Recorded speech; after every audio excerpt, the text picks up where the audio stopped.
In the early 19th century, Napoleon was at the peak of his success. He had most of Europe under his control in one way or another, and on June 24th, 1812, decided to tackle Europe's final frontier, Russia. Napoleon went into Russia with over 500,000 soldiers from many different countries, which is called the Grand Armée. This army was incredibly well known and was part of why Napoleon was so powerful. According to John Elting, a historian writer, the Grand Armée was the trenchant instrument with which Napoleon reshaped both Europe and the art of war. This quote demonstrates the pure power Napoleon had. Napoleon and his 500,000-man army plunged deep into the heart of Russian territory, and while living off the land due to a failed supply chain, they made it to Moscow. He then issued a surrender request to Tsar Alexander of Russia, which went unanswered. Then, as winter struck, Napoleon realized that, since he didn't have any supplies due to his lack of a supply chain, he had to get out of Russia as fast as possible to avoid the cold, icy death that is winter in Russia. As National Geographic said, French strategists assumed the Grande Armée would be supplied with wagons or would be able to gather supplies as they went. He tried his best to escape with as many people as possible, but proved unsuccessful with the weather and battles with Russia, like the Battle of Borodino, which resulted in 70,000 casualties, taking down the army and leaving them with only a fifth of their original 500,000. This is when Napoleon escaped Russia on his own, fearing unrest in Paris and leaving his remaining 100,000 men behind to defend for themselves. This invasion had a large, lasting effect, not just on Napoleon's army, but on Russia as a whole. Today, you're about to see why Napoleon's Russian campaign had severe cultural and political significance and changed Europe forever, changing the course of history. One of the most direct effects of the campaign happened while it was happening. This was that, during the Russian campaign, a lot of damage was done to Russia. The Russians, while retreating, had a scorched earth tactic. They burned down everything Napoleon's army could use for sustenance and cut their supply lines off. As World History Commons put it, as he advanced, the Russians retreated, destroying food and water in a calculated, scorched earth policy. This led to a lot of Russia becoming harsh and desolate, likely making rebuilding efforts in the path of his army inconvenient and dangerous. During the campaign, Moscow, one of Russia's most prized cities, was burnt down by Count Rostopchin before they fled Napoleon and his army. As one of Napoleon's generals, Philip de Ségur, wrote, 2 officers had taken up their quarters in one of the buildings of the Kremlin, from which they had a commanding view both of the northern and western parts of the city. About midnight they were awakened by an overpowering light. They instantly looked out and saw palaces in flames, which, after exhibiting all their striking and elegant architecture in the fullest blaze, in a short period converted them into ruins. This burning was probably a large contributor to Napoleon's failure in 1812, denying him and his troops resources from the city because everything was burnt down. This was also a big part of why so many people died, as Napoleon and his army had a hard time finding good supplies and shelter in a burnt-down city. This led to a hefty rebuilding effort in Moscow that the Russians would want to do later on, as at the time, Moscow wasn't the capital of Russia, but was still a very significant city, containing the Moscow Kremlin, among other things. Eventually, Moscow would be rebuilt, becoming the capital of the Soviet Union on the 5th of March, 1918, when the country began. The population of Moscow also increased over the years, and according to Statista, reaching 13.1 million people by today. This all shows that Russia and Moscow were heavily influenced by Napoleon's campaign, and likely would be very different from how they are today had the campaign not happened. One large effect of Napoleon's Russian campaign was changes to the political scene in all of Europe. Due to Napoleon's failure and loss of 400,000 troops, many countries lost faith in the French Empire. A good example of this would be Prussia, which quickly changed its allegiances and teamed up with Russia after the failed campaign. Austria also decided to move against France. These countries started a war with Napoleon known as the War of the Sixth Coalition. As World History Commons stated while talking about the causes of this war, but none of these setbacks were quite as catastrophic as Napoleon's invasion of Russia, launched on 24 June 1812. The conflicting interests of Napoleon and Tsar Alexander I of Russia, who ruled from 1801 to 1825, caused the Franco-Russian alliance to rapidly deteriorate. The breaking point came when Alexander pulled Russia out of the continental system, Napoleon's large-scale embargo against the United Kingdom. Napoleon viewed this as a challenge to his authority. The war eventually led to Napoleon being imprisoned on the remote island of Elba. He was crowned Emperor of Elba, which was far worse than Emperor of France, so Napoleon wanted out, and a few months later, he got out. He sailed back to France and began to rule again, as many soldiers on the sides of other armies flocked to Napoleon to fight for him. Unfortunately for Napoleon, other countries were gunning to take him down. In the Battle of Waterloo, Napoleon's failed tactics, poor communication, and mainly being outnumbered over 3-1 led to his defeat, where he was sent to St. Helena to live out the rest of his days. This battle was the collapse of the French Empire, leading to many countries reverting to their original state, outside of French rule, and the end of the Napoleonic era. During the War of the Sixth Coalition, which was mentioned earlier, many Russian soldiers were invading France and got immersed in French culture as they went.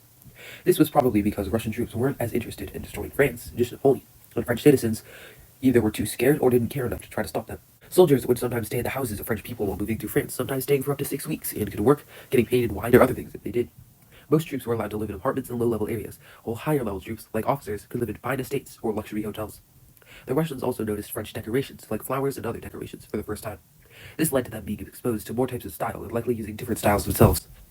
Additionally, many Russian officers learned French, allowing them to live in France without worry. The Russians who didn't know French listened and were friendly to native French speakers. This led to Russian nobles seeing fancy French decorations and filling their homes with them. These were things like huge mirrors, cushy armchairs, lush sheets, and more. Russian troops and French people were both Christian, but the Russians didn't appreciate French Christianity, as they believed the French acted unfaithful during church, talking, falling asleep, and laughing during church. The Russians primarily blamed the French Revolution for this misconduct. The Russian troops also found French literature learning how to read it and learning new ways to write. This helped expand Russian writing, influencing them with French writing styles. Russia also tried French cuisine, buying food from bakeries and cafes while moving through France. According to Russia's French Connection, a history of the lasting French imprint on Russian culture, in a memoir, one Russian trooper, Kakovsky, wrote, "They gave us a piece of boiled beef with some nasty Dijon mustard, a piece of duck, and an egg each, and for dessert, an apple each, and some almonds on a plate." All of these interactions led to a lot of French influence on Russian culture, changing the way Russian people lived. The end of the Napoleonic era changed Europe, especially France, in many different ways. France went from having almost total control over Europe to being back to the modest country it is today. This gave other countries freedom from Napoleon's rule and heavily affected Britain specifically, as France stopped British trade in an attempt to defeat them during the war. However, this trade ban was lifted after Napoleon lost power. Additionally, France went from being ruled by a dictator and emperor, born of almost no nobility, to the kings and queens from before. Also, laws from Napoleon, or the Napoleonic Code as it was called, were no longer used after his exile. New rulers took over in 1815.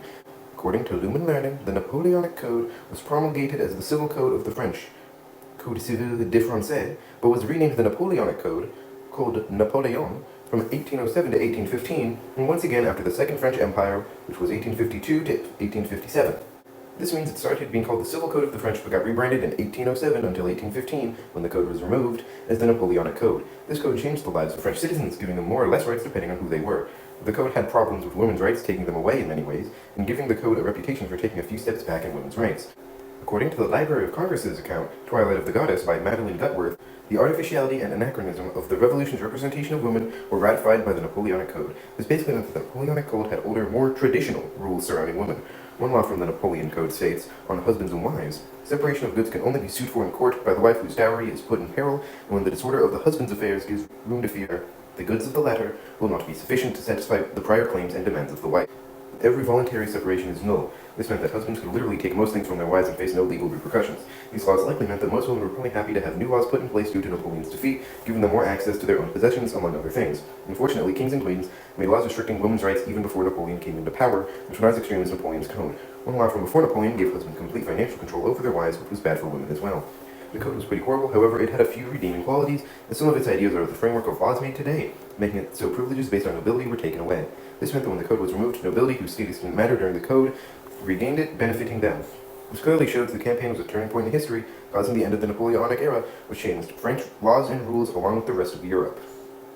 The invasion also heavily impacted Europe's economy. With nearly 500,000 soldiers dead, France wasn't doing too well, with less jobs, money-making, and wealth. This is likely part of why France agreed to sign treaties that banished Napoleon to Elba, because the country likely wasn't too happy about going into an economic crisis. This probably helped France in some ways in the long term. Increasing trade with Russia and other countries were given new exposure to France, as mentioned before.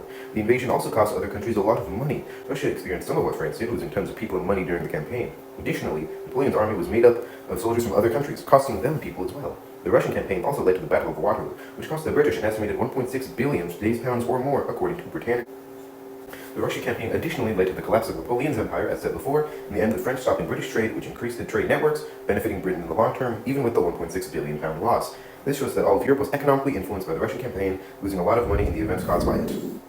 In conclusion, Napoleon's Russian campaign was clearly a major turning point in history, changing not just France and Russia, but all of Europe. The campaign led to Russia getting changed in many ways, with many parts of it being annihilated in the wake of Napoleon's Grand Army and Russia's own soldiers. The campaign also led to Russia learning more about French culture after Russian soldiers got immersed in it, bringing French culture to Russia after the War of the Sixth Coalition, which was caused by the Russian campaign. The political scene of Europe was also drastically changed by the campaign, which caused the Allied countries to finally exile Napoleon twice, and led to Napoleon losing his 15-year-long rule over France, and France reverting back to being ruled by monarchs. This change in leadership also heavily influenced many people who were given significantly greater or significantly less power depending on who they were.